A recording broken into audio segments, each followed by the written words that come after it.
عن ابی ہریرہ رضی اللہ تعالی عنہ قال قال رسول اللہ صلی اللہ علیہ وسلم کل امتی يدخلون الجنہ الا من ابى قیل ومن یأبى یا رسول اللہ صلی اللہ علیہ وسلم قال من اطاعنی دخل الجنہ ومن عصانی فقد ابى رواہ البخاری۔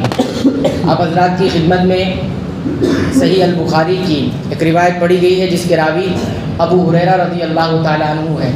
بیان کرتے ہیں کہ اللہ کے رسول صلی اللہ علیہ وسلم نے فرمایا کل امتی، میری امت کا ہر شخص یدخلون الجنہ، جنت میں داخل ہوگا، جنت میں جائے گا، الا من ابا، سوائے اس کے جو انکار کر دے، جنت میں جانے سے انکار کر دے۔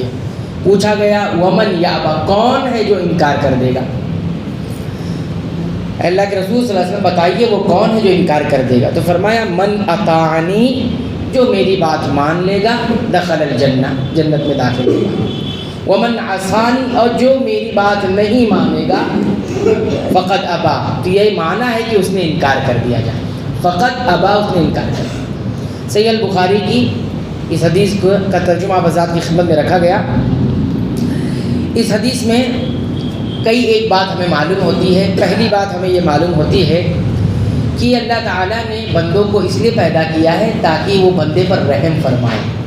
رحم فرمانے کے لیے اللہ تعالیٰ نے پیدا کیا ہے، اور اس لیے پیدا کیا ہے کہ وہ اپنی رحمت کی گھر میں داخل کرے انہیں۔ بندوں کو رحم کرنے کے لیے پیدا کیا، اور ساتھ ہی ساتھ اپنی رحمت کا جو گھر اس نے جنت بنایا ہے اس میں داخل کرنے کے لیے پیدا کیا۔ کیسے معلوم ہوا؟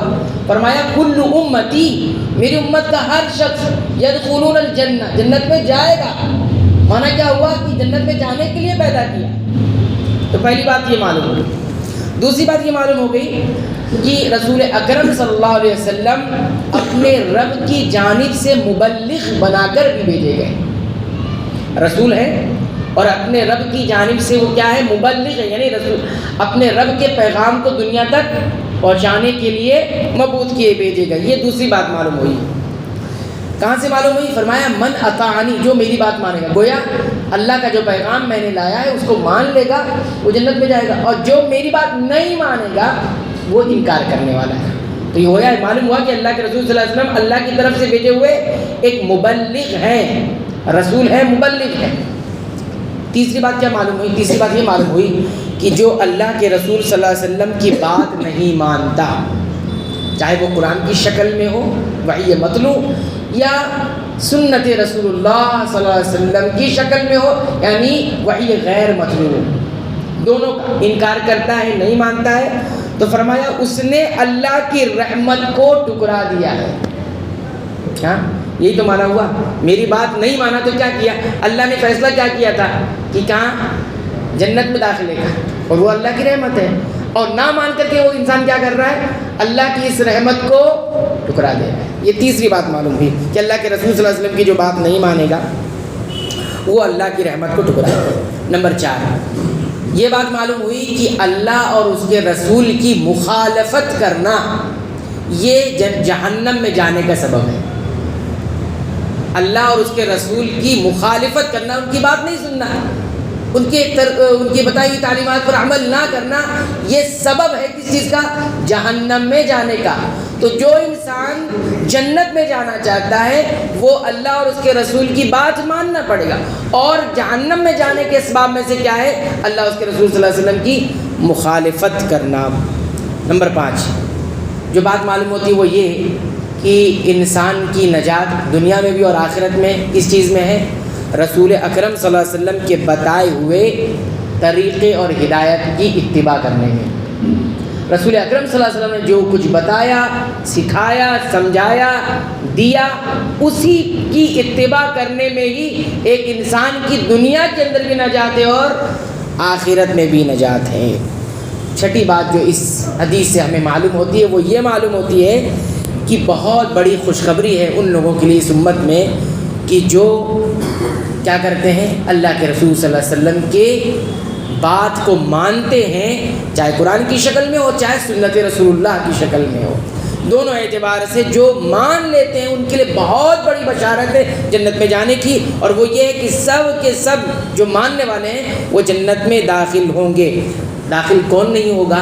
وہ جو اللہ اور اس کے رسول کی نافرمانی کر کے کس کی اتباع کر رہا ہے؟ اپنی شہوت کی، اپنی خواہشات کی اور اپنی خواہشات نفس کی، اس کی بات مان رہا ہے۔ ایک بات قرآن کی ہے، ایک بات رسول اللہ صلی اللہ علیہ وسلم کا طریقہ بتایا ہوا ہے، اور ایک اپنا خواہش کا طریقہ ہے، ایک ہوائے نفس کا طریقہ ہے، اس کو مان رہا ہے۔ دونوں جب سامنے آ رہے، مان کس کو رہا ہے؟ اپنی خواہشات نفس کو مان رہا ہے، تو یہ کیا ہے؟ انکار کر رہا جانے کا۔ اب ایک بات یاد رکھیں، اس میں بتایا گیا کہ میری امت کا ہر شخص جنت میں جائے گا۔ کون سی امت؟ تو اہل العلم نے امت کی دو قسمیں کی ہیں، دونوں یہاں مراد ہیں۔ پہلی امت جس کو امت الدعوہ کہا جاتا ہے، امت الدعوہ یعنی جن تک دعوت پہنچی، دعوت ان کو دی گئی، اور تو انکار کرنے والا کون ہوگا؟ کافر ہوگا۔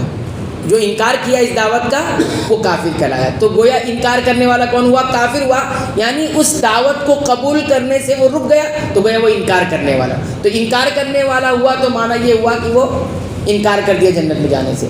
ایک امت جو دوسری قسم ہے امت کی، وہ امت الاجابہ۔ امت الاجابہ کس کو کہا جاتا ہے؟ مان تو لیا، قرآن کو مان لیا، رسول اللہ صلی اللہ علیہ وسلم کے طریقے کو بھی مان لیا، رسول اللہ صلی اللہ علیہ وسلم کو بھی مان لیا، لیکن گناہ کرتا ہے۔ کیا گناہ کرتا ہے؟ اللہ کی مخالفت بھی کرتا ہے، گناہ کر کے رسول اللہ صلی اللہ علیہ وسلم کے طریقے کو چھوڑ کر دوسرے طریقے اپناتا ہے گناہ کر کے، تو یہ بھی کیا ہوگا؟ انکار کرنے والا ہوا۔ دعوت پہنچ گئی، اب اسے جواب دینا ہے نا، دعوت پہنچ گئی، قبول کر لیا، اب اسے اپنانا ہے، اپنا نہیں رہا ہے، گناہ کر رہا ہے۔ تو اس کا معنی کیا ہوگا؟ انکار کر دیا، معنی یہ ہوگا کہ ابتدائی مرحلے میں وہ جنت میں نہیں جائے گا۔ معنی اس کا کیا ہوگا؟ ابتدائی مرحلے میں، یعنی اپنے گناہ کی سزا بھگت کر اگر اللہ اسے اپنی مشیت سے معاف نہ کرے تو پہلے سزا بھگتے گا، جہنم میں جائے گا، اس کے بعد پھر وہ جنت میں داخل ہوگا۔